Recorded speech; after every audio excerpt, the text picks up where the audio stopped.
What's up, everyone? Welcome to episode 25 of Gotta Watch 'Em All. I am one of your hosts, Ken Pescator, joined by my co-host, Adam Tuttle. Adam, what's going on? Figure I'd scare you a little bit. No, everything's going great. I thought we were at GoFest and we were having connection issues. Error. Does not compute. GPS signal not found. So what's going on, man? How was your week? Not too bad. Been working a lot. You've been a working madman. I know. My boss is on vacation. He's taking like a 9-day vacation or something like that. So I gotta be there. It's good to be the king. Take a 9-day vacation. When yeah. I know you've been out there hunting Moltres. How has it gone for you?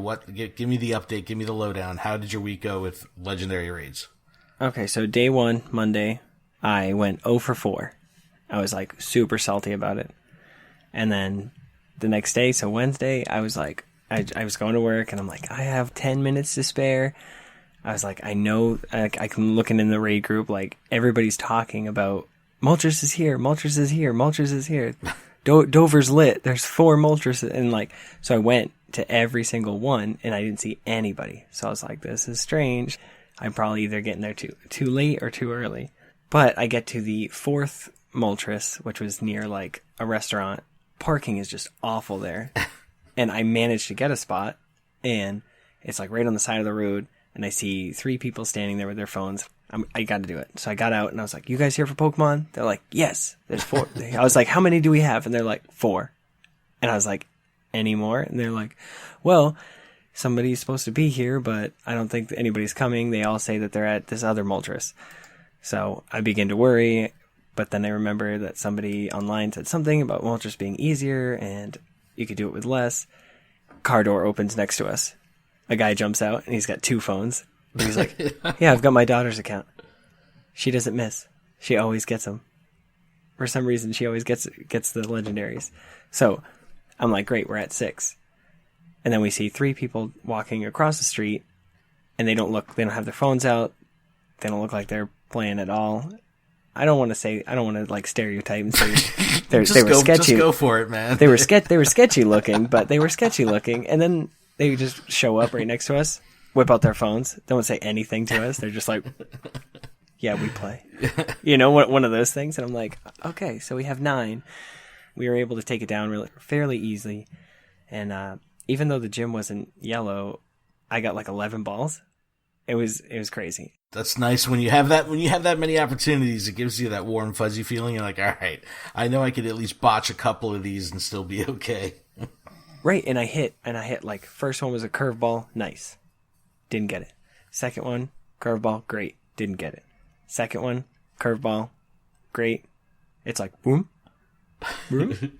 And then I see the loading screen and I was like, yes. And then it goes through. There's a third wiggle and I'm like, all right. Well, I knew that I got it because of the little load signal. Because that only happens when I catch something and like the internet's not great. Because it happens to me at work all the time. And I was like, sweet. I was like, all right, guys, thank you. I'm leaving. The one thing that's cool about the legendaries is when you first get that first catch of each legendary, it's like the feeling of being so relieved. like the first time I caught the Articuno, I was like, oh, thank goodness, like my heart, you know. It's like you don't have to worry about anything. So you caught that one. Did you get any others, or you just have that one? So that would be Moltres number 5 that I attempted. So attempted. No, just that I attempted. So I caught that one, and then tonight, just before I came home, I was like, hey guys, on my way home, anywhere in Dover, Somersworth area, what can I hit? There's one in Somersworth at this place. And so I made it there. There was 5 people waiting. So I was number 6. And they're like, I think we got this. And I was like, yeah, there's no doubt in my mind that we, could take this. But we were waiting on another person, and then 3 cars roll in, and we're like, all right, we got this. That's awesome. And 5, so there's 7 of us. There's 7. 7 came, so I must have been 4, 5, 6, 8, yeah. Sorry, my math calculations are awesome in my head. We do this, and then we get 5 out of the 7 of us caught it. Wow. That's crazy rate. Right? And they were even saying that, like, this is the most that they've seen in a group have a successful catch rate. Yeah, that's awesome. You know, normally they've said it's like 1 or 2, and you know, here we are, 5 out of the 7 of us. Nice.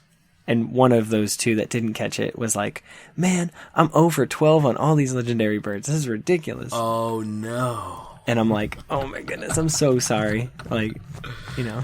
Oh man. So you have 2 Moltres. That's awesome. I have 2 Moltres. That's fantastic. And the first one I caught just said, like, battle with the best of them, attack is good, and battle with the best.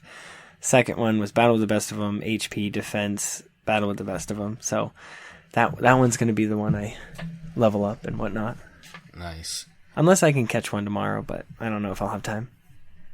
Gotta go to Bed Bath & Beyond. I don't know if I'll have enough time. Yeah, I had a pretty solid week also playing. On Wednesday, I took a extended lunch break at work, and I, happened to be just cruising around, and I saw one on the map, in the distance. So I was like, all right, let me just check it out. I get there, and there's like 4 cars parked already, and I was like, oh, this is fantastic. Like, I could just slide right into this, this raid, and be back at work and, not skip a beat. There was enough of us that it went down, fairly quick, and Valor controlled the gym. Valor had the most people there that day. It was more than Mystic, which was amazing. And, I think I had, 12, 13 balls or something like that. And I did not catch it during that raid. And I had 4 excellent throws and like 4 great throws. Curveball, red, gold medal in the fire catching thing and all. And it was just, I was so upset. And he goes, look, we're going to go to another one right now. That's, in the town that I work in. So I'm like, all right, I can't not go to this, with them. Went to the second one, caught it on the first ball. It was fantastic. I felt so relieved. And then tonight, Melissa and Josh both needed to get a Moltres. So, we went out to get some sushi tonight. We went to Freehold, New Jersey, in a really cool town. And as I'm going to the restaurant, I post on Facebook, like, look, I'll be in this town in half an hour, after that, 45 minutes after that, we'll be ready to play, just putting it out there. And a bunch of people responded. They're like, all right, just keep us posted. And when we were done eating, I posted again, and they're like, all right, it's at this church. We met, as I pulled in, there was already a group of 10 people there, and it was fantastic. We took them down, no problem. I didn't catch it. Joshua didn't catch it. Melissa didn't catch it. Or like, all right, we gotta go. We gotta go to another one. No one caught it? No one caught it. And Melissa was like so upset because she's so anxious. She was like, she wanted it so bad because she didn't catch the Articuno. So we go to another raid. Same group. It was actually a couple extra people showed up. And it was funny because how you were talking about how people were just kind of like showing up from all angles. That's how this one was. And it was at like a park, a baseball field and soccer field. And we see this guy like in like athletic gear, like running towards us. And I'm like, oh, wait, maybe we should wait for this guy. And Melissa's like, no, he's just running. He's just a runner running in the park. And sure enough, he like, comes to a halt. He's like, you guys here for the raid? It was like, yeah, it was awesome. So we took it down right away. I did not catch it again. Joshua, critical catch on the first ball. Wow. Yep. So he was absolutely fired up. Melissa did not catch it. No. So she's now 0 for her last 6 legendary raids. She has 1 Lugia and did not catch any Articuno and now did not catch any Moltres. So she's got a couple more hours tomorrow to go out and get one. But she was so salty, and rightfully so. Like I felt so bad for her. And my son's rubbing it in. It was just like, oh, dude. Mom, look what I got. Yeah, it was bad. But tomorrow, we are recording this on Sunday, August 6th, 2017. We're going to have a switch over to Zapdos tomorrow. So again, this is probably going to happen at 5 p.m. Pacific time, which, would put it beyond our raid clock time, here. So we're not going to, on the East Coast, we're probably not going to see it until Tuesday. There's already some early reports saying from the data mines of the statistics and everything that Zapdos might be, just as hard or if not harder than Articuno to take down as far as attacking. And, the catch rate should be the same. But I've had so much fun the past 2 weeks. Like, I'm so fired up to get out there and get the Zapdos again. Like, I want that, you have that anxiety feeling to, just Yeah, get you that have to catch Pokedex. Just like, oh my god, I need it. It's so fun, so fun.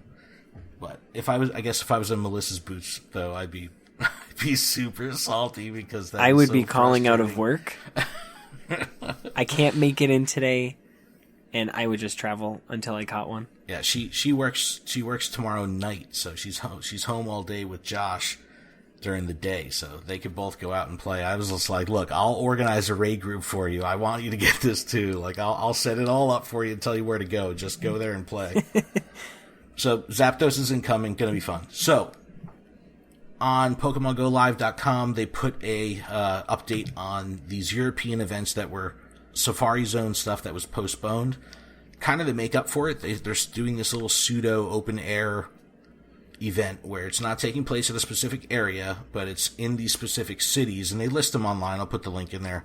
Unknowns and Kangaskhan are going to be spawning all over these European cities. So this is kind of, just another little thing to make up for postponing these events, in these kind of hub cities, like the cities that the stuff is going on. These increased spawns are like Vienna, Austria, Copenhagen, Denmark, Paris, France, Rome, Italy. Like they're big hub cities. So, London's on there. So I'd imagine like if people were in these areas that were traveling to these events that were canceled, this might be a nice little send off to say, look, the stuff that you would have got at these events we're making available anyway. And man, I have not seen an unknown or, that's the burden. It's like, I need an unknown so bad. Like outside of regionals, that's the only Pokemon I need to complete everything I have. Like I have complete Gen 1, what's available, and, but I just need this darn unknown. Like I would love to go to one of these events and grab an unknown. Like, need it. Right? Like, let's get on a plane. Let's go. Dude, I want to go to Pikachu Outbreak. That's the one I would love to go to. Then they're doing the Pokemon Stadium event. Like, that one's going to be awesome. I can't wait to see that footage. Yeah. Have you ever seen the Pikachu Outbreak with the big Pikachu parade and all that? I have not. I've seen tons of, like, the Pikachus dancing, like, in costume and stuff. Yes, that's like what they do at this event, but they, like, do a parade through town, and there's, like, a line of 100 of them synchronized, waddling back and forth. It's, like, the cutest thing ever. That sounds awesome. So, Pokemon Go, still popping off. Go Niantic. Shame on my wallet. I've been buying those boxes like crazy. I know, everybody in the circle was like, oh shoot, I ran out of passes, let me buy one real quick. And then the guy was like, no, get the box. Yeah. It's the best value. You get 6 of them for $5. My inventory was full today, and I realized I had like 120 rare candy just sitting there, so I dumped it all into I have like a 98% Articuno with perfect stamina and defense, so I was just like, you know what, let me just load it. So I transferred like 120 something to the Articuno. It's almost 2700 CP right now, so wow. It'll be a nice beefy Articuno to use to even though it doesn't have perfect attack, it's still going to be a beefy bird. Also, big week for TCG.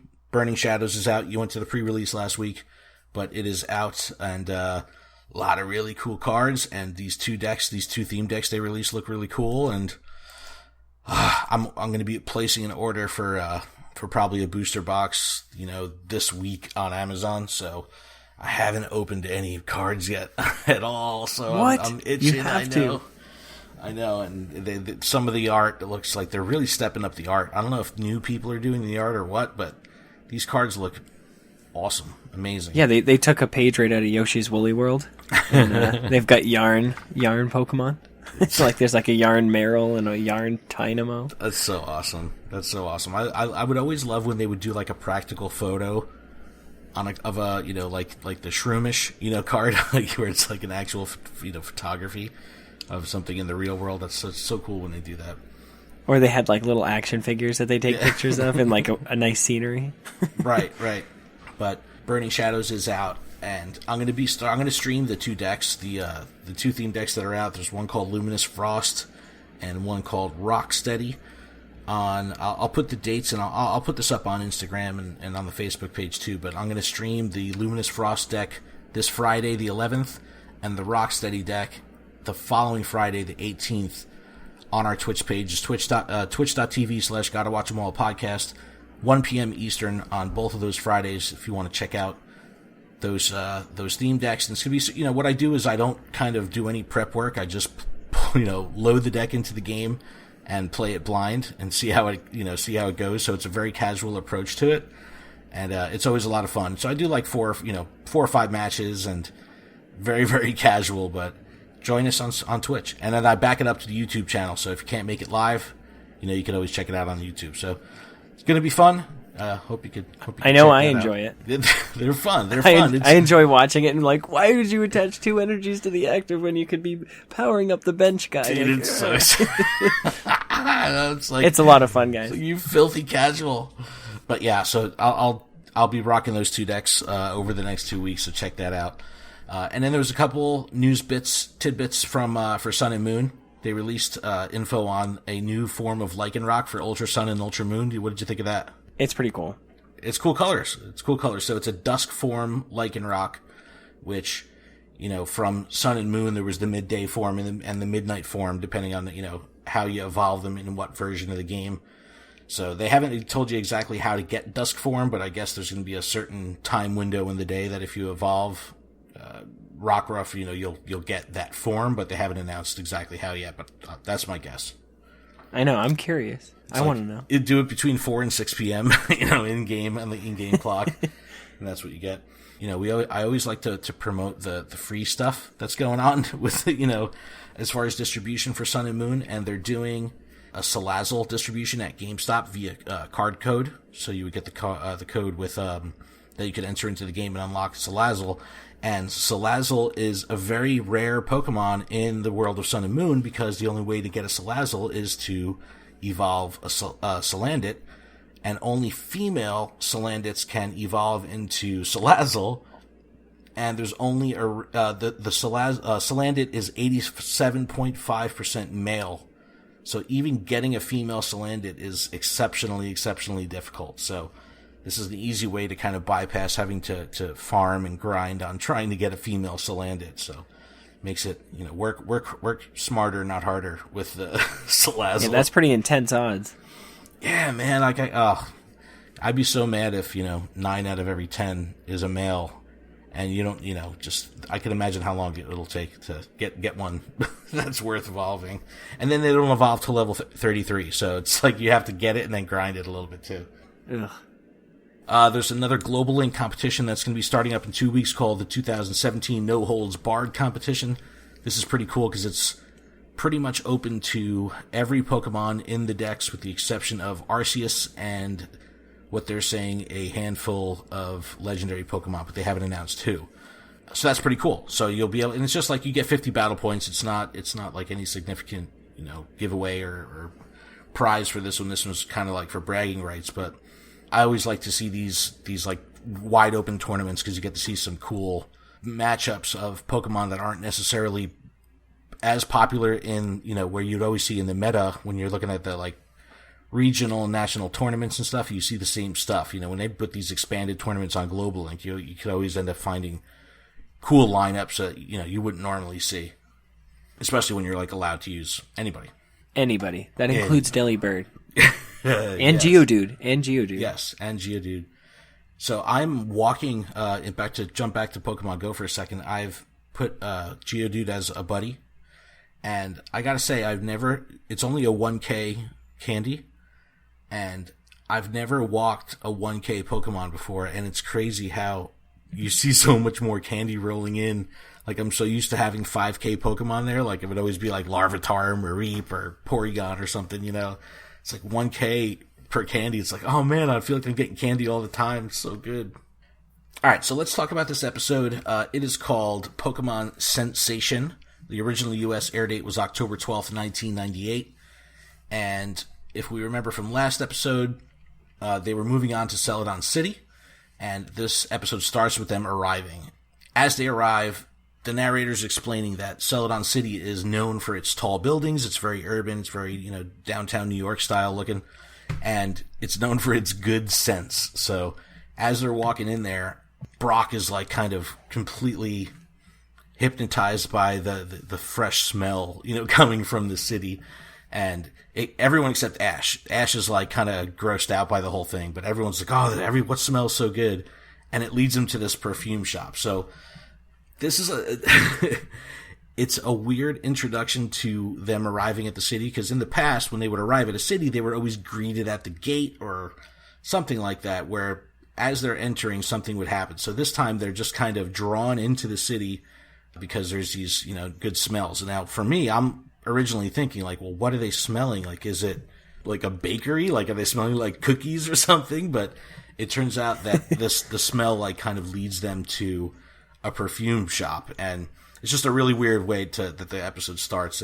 But I love the way how Brock turns into like a complete zombie, and Ash even calls that out when they get inside the perfume shop. Well, see, like my favorite part about this scene is like Brock and Misty. They just kind of close their eyes and they just kind of like do a little lean, and they're like, they make that little stuffle noise or whatever. Yeah, they're like getting led by their nose.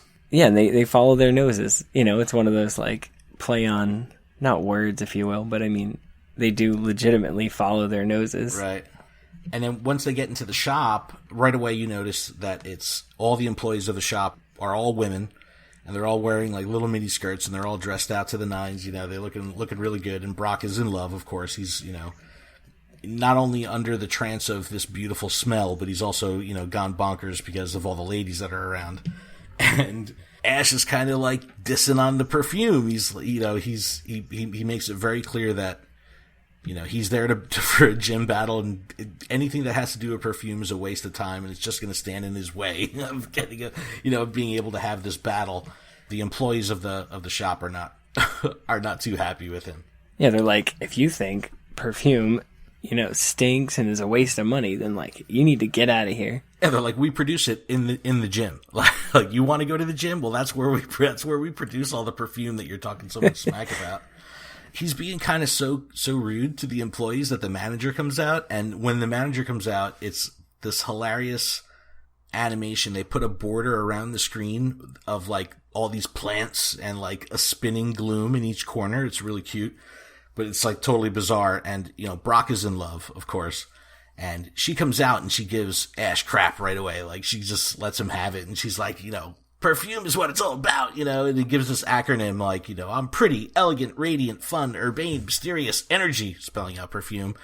And they ultimately just literally and figuratively kick Ash out of the store. Like, they boot him out. You see like this leg with high heel, sticking out of the door and kicking him to the curb. And, Ash is like, even when he gets kicked out, he's still talking smack. He's like that drunk guy at the bar that gets thrown out by the bouncer, and then he's already thrown out, but he's still talking smack from the curb. That's like exactly what Ash is doing. He's like, I don't care. I just want a gym battle. Like, I'm not here for your perfume or anything. It's really funny how it played out. Yeah, he's like, I don't care. I'm gonna go get a gym battle. And at this point, it just cuts to the Celedon City gym aerial view, and it's like that. Like the gym legitimately looks like a gloom top. It's like giant mushroom petal spore looking things. And all like, I don't understand how they know, but it's all like either the shop employees or they texted somebody or they called somebody and they were like, Ash is coming. Do not let him in. Because he arrives and they're like, you're not allowed in here. You think perfume stinks? You're not allowed in here. Yeah, they instantly knew. His reputation preceded him, even though he's only been in the town for 5 minutes. Yeah, right? Like, it's too fast. There's no way. And, Ash is upset, and they give him a big red X. Oh, they stamp him. The They're like, nope, you don't like perfume. We make the perfume here. You ain't coming in. Boom! And they just like, like a denied stamp from, the loan officer. It's just like his stamp on exactly. Big X on his face, and he's like, you ain't coming in. And they even mock her, right? They mock Ash, like, as they're, they close the door behind him, and it's a glass door, and then one of the gym trainers is like, blah, blah, blah, blah, through the window, like. And he's just sitting there with the big X on his face. Are you kidding me right now? Yes. So it kind of drifts off, and they introduce Team Rocket into the episode, and I noticed that this was kind of an early entrance for Team Rocket this time around.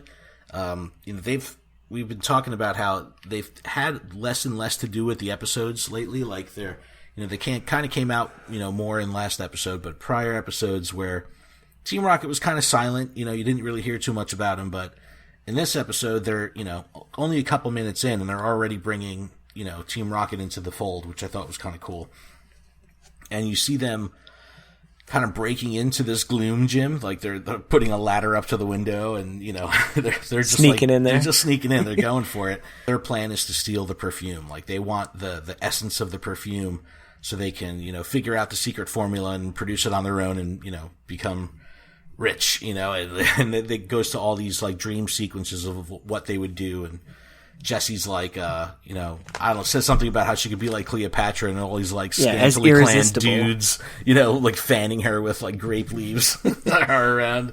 James wants to be rich, and Meowth is like, I could have, unlimited food. Yeah.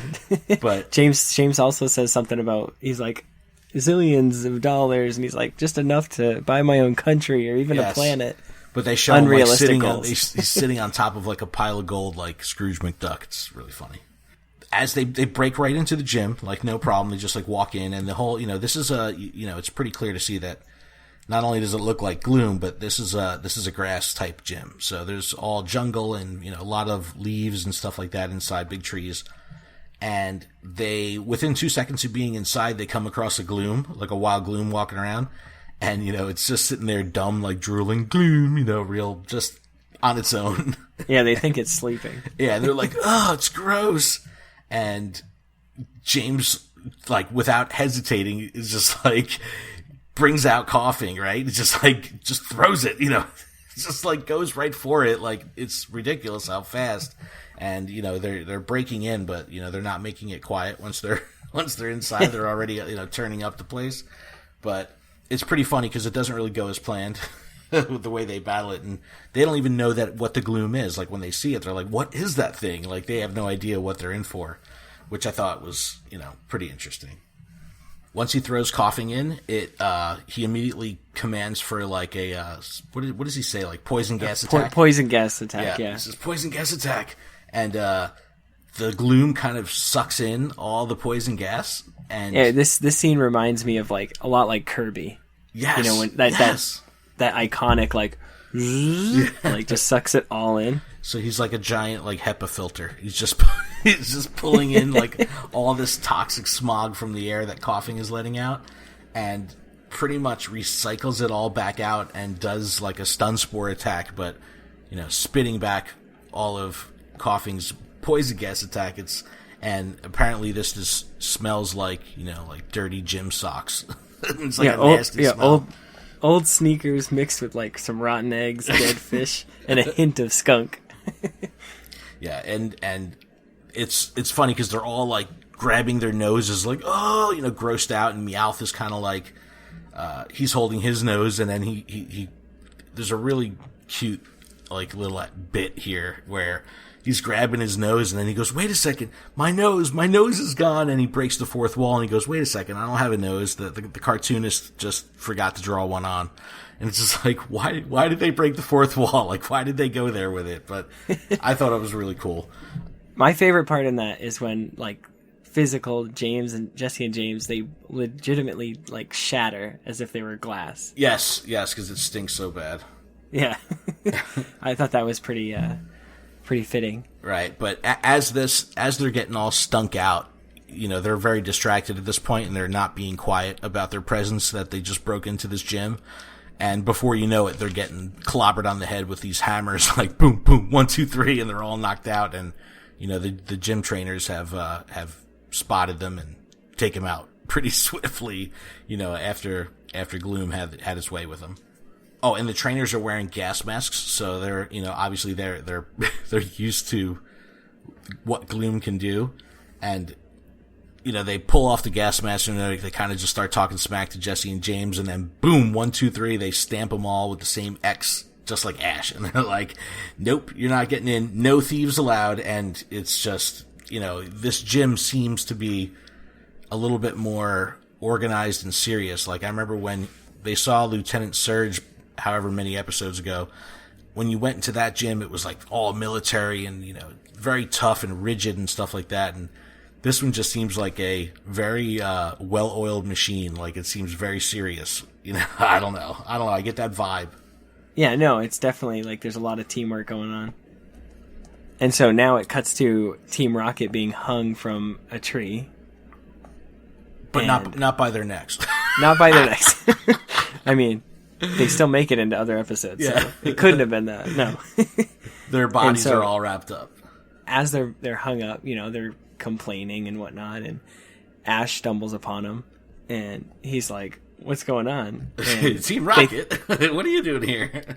And James, being the opportunist, is like, "Hey, you want to help us?" He's like, "Why would I help you?" Yeah, I didn't like how easily Ash was swayed in this scene. So, you know, pretty much, you know, once Ash identifies they all have the X on their face, you know what I mean? So clearly they know that Ash can't get into the gym, so James is the opportunist, and he's like, look, you know, let's make a deal here, I have a plan. And Ash is kind of like, alright, you know, I'll play along, I can't get in, what do I have to lose? And I don't know, I kind of don't like that Ash was so easily to collude with Team Rocket. I was like, well, him being the 10-year-old, you know, he's got to be able to do that, you know. yeah, it's a little short-sighted, I guess, but yeah, he totally just says yes, and the plan that Team Rocket has is an absolute perfect. It's just it's so great. They take him shopping, and they put Ash in to girl clothes. But like full dress, wig, the whole 9 yards, and he looks adorable. It's so funny. And he's like, I'm ready to battle. And then they're like, whoa, not like that. You got to change your voice. And his voice is super convincing. It's very convincing, you know, and obviously Ash is in, you know, IRL is voiced by a female voice actress. So it's funny when you hear you see Ash's mouth move and it's an actual female sounding voice come out. It's pretty funny, you know, in front and behind the scenes. It was, you know, it's really funny, but it is very convincing. He's got the look 100%, and he's going to talk like a lady. He's got the voice, yes, which is hilarious. And I love the next part because now it's not just Ash that's, you know, in disguise. Team Rocket is also in disguise, and they disguise themselves as like these very conservative looking parents, sort of. And the costume that James has is absolutely hilarious. And they kind of like scuttle into the gym, and they're pushing Ash along, and they say, look, you know, we want to enroll our daughter Ashley, you know, here in the gym, and you know, this is the perfect plan. This is their perfect plan. Now, mind you, Meowth is in James' shirt, like he's pretending to be like his beer belly, like a big belly on him. So he's like keeps trying to pop out, and he's like stuffing him back in. But the look of the three of them is very convincing. Like when I saw it, I go, this is actually a pretty darn good plan. Yeah, because the dad has literally like swirly eyed glasses on. He's got like a baldish head, like typical dad. Yep, and the girl that's working the counter at the gym is also the same girl from the perfume shop, so Ash is starting to get very nervous. He's like, whoa, like this is getting a little too real, like I really have to stay in character here because, you know, I could blow my cover, you know, pretty easily because these are people that I've dealt with before. Ashley is talking to the girl at the desk. Team Rocket then uses that as their distraction to run off and find this perfume secret formula. And I love that they keep saying like secret formula throughout the episode because it makes me think of SpongeBob. How Plankton is always trying to steal the Krabby Patty secret formula. So I thought that was hilarious. I was thinking of that throughout this whole episode, but it is a good plan. It's a very good plan. Like it was very well put together. And then when they show Team Rocket kind of on their way to go to wherever they think that this perfume is, they show Meowth and he has like a bomb. He has like, they call it a blaster ball. And they're like, what is that? And Jesse, again, this is the third episode in a row now, gets upset about having her beautiful, perfect face messed up. So he's like, you know, that bomb, Jesse's like, that bomb is here for, you know, us to get revenge on them for, you know, damaging my perfect face. So she's very upset that her face has been all messed up for the past 3 episodes. And James makes some like snide remark, and she's like, "What'd you say?" And he's like, "Nothing." Yeah. Well, we got a good plan going on. Yeah. I love their relationship. It's so funny. And the Who's That Pokemon for this episode is Gloom. It's Drooly Gloom. Gloom. Gloom. Gloom. Gloom. The drool is the best. I love that. So it cuts back to the gym, and various grass Pokemon are training with the ladies from the shop and the gym. And this is what I'm talking about. It looks like they have a legit operation going on inside this gym. Yeah, because there's one of the girls is dressed in like actual like workout uniforms and like, kicking. She's like 80s style. She's got like leg warmers on. It's like, yes. Aerobics. And one of the gym trainers is doing like a story time about an Ammonite. Brock, Misty, and Pikachu are among those listening to the story. And Ashley, gets escorted into the room where the story is being told. And the person telling the story is the gym leader, Erica. And so he recognizes her immediately. And like as soon as he sees her, that gloom border appears again around the the outside of the screen of the spinning glooms. It's really, really funny how they just cut that in for no reason. And I like how this part too, they talk about Gloom and how it like flashes back to Erica as a little girl, where there's like a Grimer attacking her, and Gloom was just there and happened to help her out and like saved her. And she talks about how in real life a skunk, normally they're fine, but if they're threatened, they will shoot out an odor. And it's the same thing with Gloom. Yep. Misty brings it up. She's like, wait a second. What I know of Gloom is that you can't be around them because they stink so bad. Like, she's asked straight up, like, how come we could be around Gloom without, smelling it?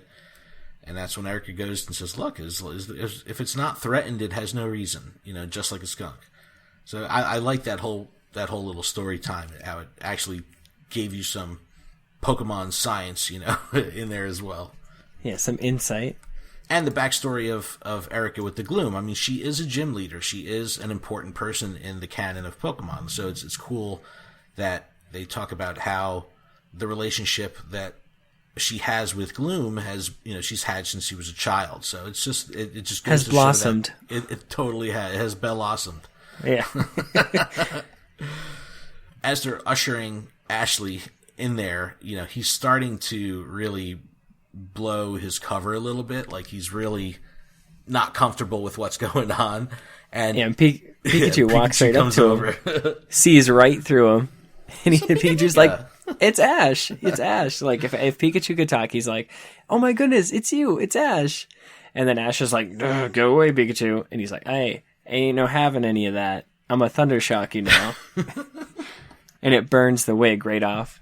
Yeah, he totally lets him have it, and Ash's cover's blown, and he's just like, all right, I am Ash, my bad. And Brock and Misty are like, bro, like, what are you doing? Because they were with him, obviously, when he got kicked out, so Ash was completely surprised when he walked in and saw them in there. He was like, how are they here? Why are they here? Why is Pikachu here? They're messing up my plan. And mind you, Team Rocket is still off. Team Rocket's in the building.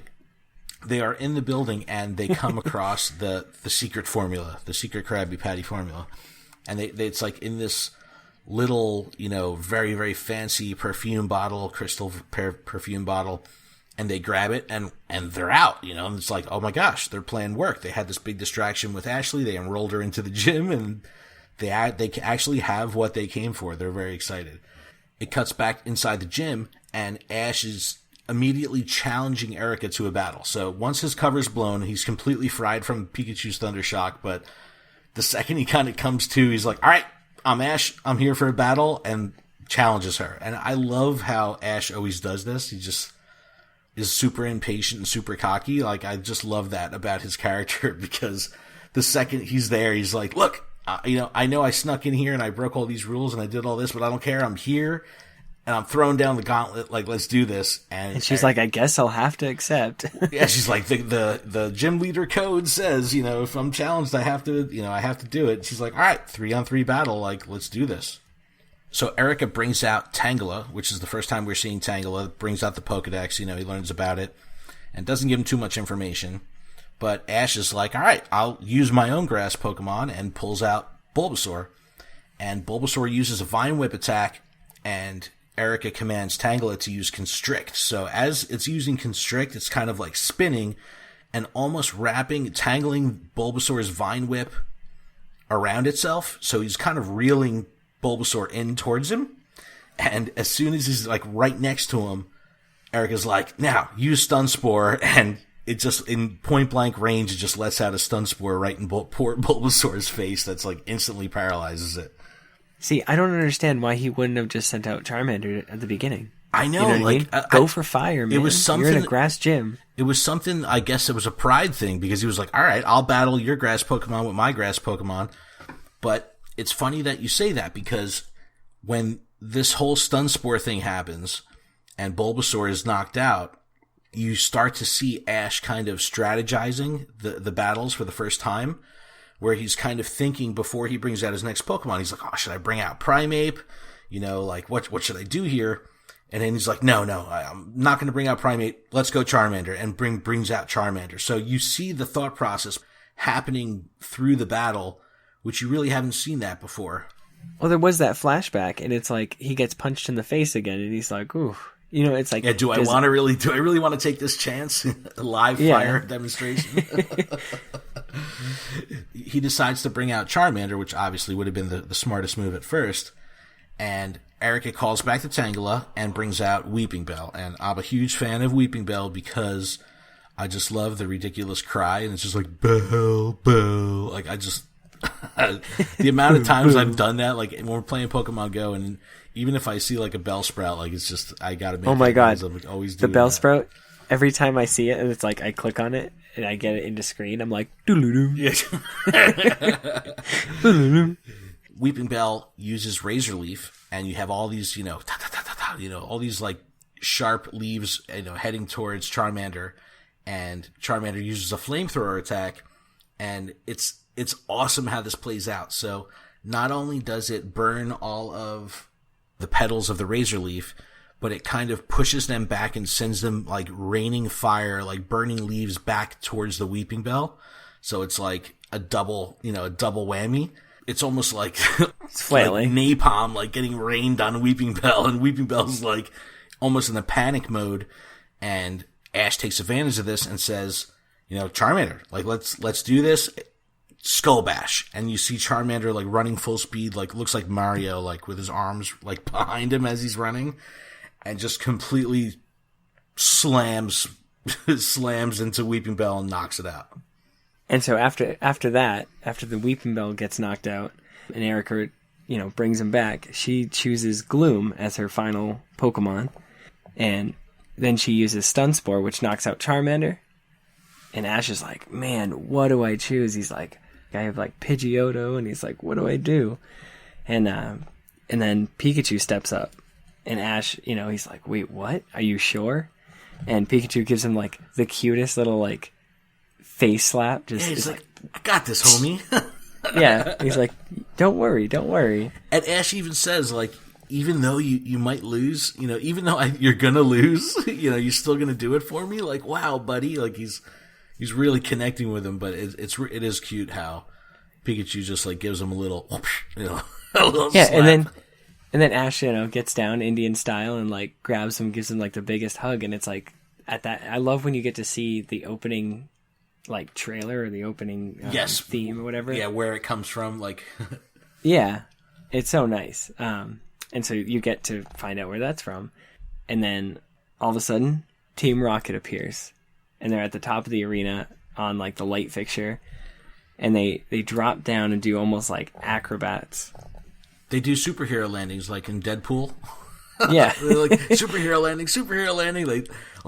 They fly down, and the arena. It's almost like if you were to go to like a professional hockey or basketball game, like the giant jumbotron light fixture that's above the center of the arena.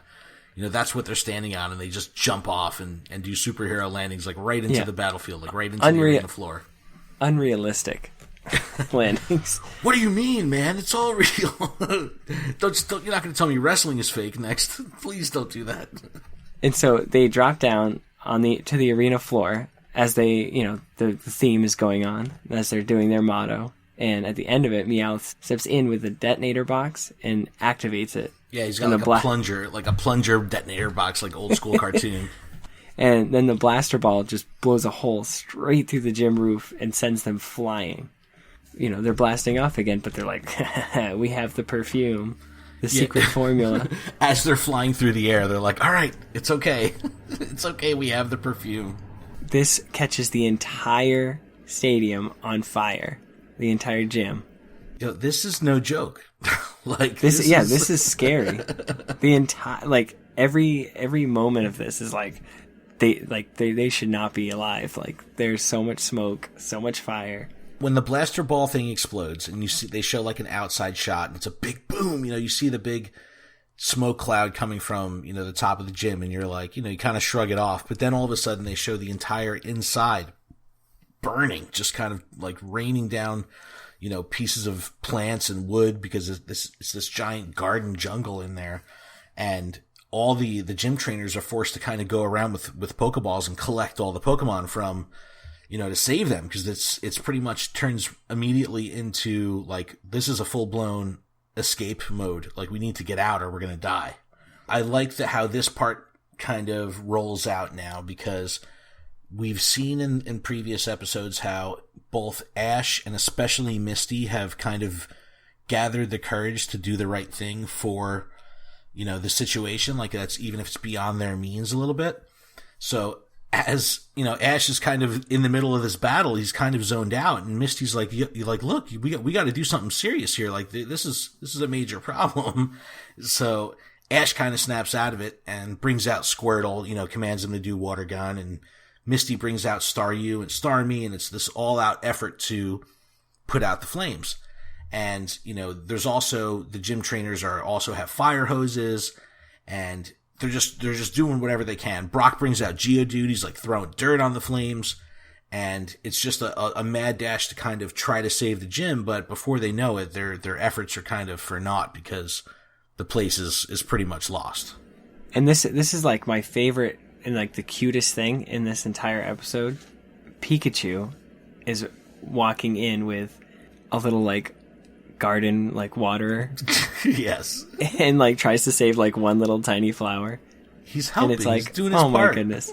It's like, it's enough to make your heart melt, That would be a good TCG card, like a supporter card. Pikachu supporter. Heal 10 damage. Flip a coin if heads heal 10 damage. Oh my goodness. So everyone's escaping. Everyone runs out, and as they're standing outside pretty much watching this place burn from, the staircase outside, Erica runs by and she's completely panicked, and Misty's like, oh my god, what's going on? And apparently every Pokemon that was inside the gym has been recovered with the exception of Gloom. So she's like losing her mind. And she's like, I'm going in to get it. And they show the front doors of the gym, and they're completely engulfed in flames. And Misty grabs her and is like, you can't do this. You can't go in. And this is that moment. This is that moment that will, solidify Ash as the best that ever was. He's like, no, I'm going to go in. I'm going in. I'm going to save your Gloom. He's too stubborn. Again, stubborn in the best way possible, because he runs into the burning building, like through the flames, kicks the doors open, and when he gets in, like almost immediately he can hear Gloom calling out for help, like crying in the middle of the arena. And the Gloom is, terrified and lets out, its disgusting pungent smell, and Ash is like choking in the air, and he's saying, oh my gosh, like I can't get close enough to this thing because of the smell. And it's super tense. There's like giant pieces of the roof falling in, like everything is on fire. Like it's a pretty intense scene. And like during this scene, when, Ash first finds Gloom, it uses Stun Spore because it's scared. But Ash like works his way closer and closer and closer, and he's like calling out to Gloom, and he's trying to do his best to, let Gloom know that he's there to help. And he's kind of like gagging from the smell, and he has like his mouth covered with both hands, and his eyes are bulging out because he can't take the smell. and he kind of falls back, and he's like a foot away from the flames. He's kind of trapped there, and it's a very, very serious situation. And he's forced to kind of, let go of his mouth because he has to breathe. He doesn't want to pass out. And he's like, wait a second. The smell is gone. And he's looking at Gloom. Gloom is only a couple feet in front of him. And Gloom's got the dumb, drooly look on his face. And, just Gloom. And Ash kind of gets through to Gloom. He's like, look, I'm here to help you. We're going to get you out of here. Let's do this. And it's a cut back to Erica saying, well, if the Gloom feels comfortable and it doesn't feel threatened, and you're there to help or be nice to it, it's not going to smell. It's not going to let out that smell. So Ash knows that he's going to be okay grabbing this Gloom and running out. And it's like the most ultimate, 80s movie ending of him grabbing the Gloom and running out of the gym with, heroic, triumphant music through the flames. You see the silhouette appear of Ash coming out with the Gloom, and he runs down the steps and presents it to Erica, and it's just the happiest ending ever, besides the fact that the gym is burned to the ground behind them. Exactly. And then it cuts after that whole debacle happens, and they get the fire under control, and Erica's like, here's the rainbow badge, and Ash is like, what? Why? And, she feels that Ash has earned it. But again, it's here's Ash earning a badge by not, completing a battle or winning in a normal fashion. It doesn't matter if you win by an inch or a mile. Yeah, right? Winning's winning. A badge is a badge is a badge is a badge. Yes, again, and it's even a callback to last episode when Misty said, look, if you're going to get through to the Pokemon League, you have to do it your own way. So everything about his journey so far has been significantly unconventional. His own way. The way he's acquiring his team, the bonds he's making with the Pokemon, the pacing that he has gone through, the way he's doing it, the friends that he's made, all unconventional. Everything has been out of the norm. And I think that's what has made this, this season move along so smoothly, is just it's not what you would think. It's always a little bit different, but it works out in the end, and it just keeps pushing the story forward and forward. But the rainbow badge looks awesome. It does. I love the way it looks. I remember when I first got mine, when the TCG League first made them, and I was like, oh my goodness, this is the coolest thing ever. Yes. And now with the way things are right now, you can pretty much, there's tons of Etsy's and stuff, and people that just make them, and they make some nice quality pins. Yes. But it's cool because Ash is super proud. They show him holding the rainbow badge over his head. He's very triumphant. He's not taking it for granted, the fact that this was given to him, and even Gloom co-signs on it. Erica's like, it's okay, right, Gloom? And Gloom's like, yeah, man, this guy's all right. He saved my life. It's all good. And Ash cuts in and he's like, hey, what about Team Rocket? They stole the perfume formula, the secret formula. And Erica's like, that's only one of the secret ingredients, and that's the essence of Gloom. That's what they stole.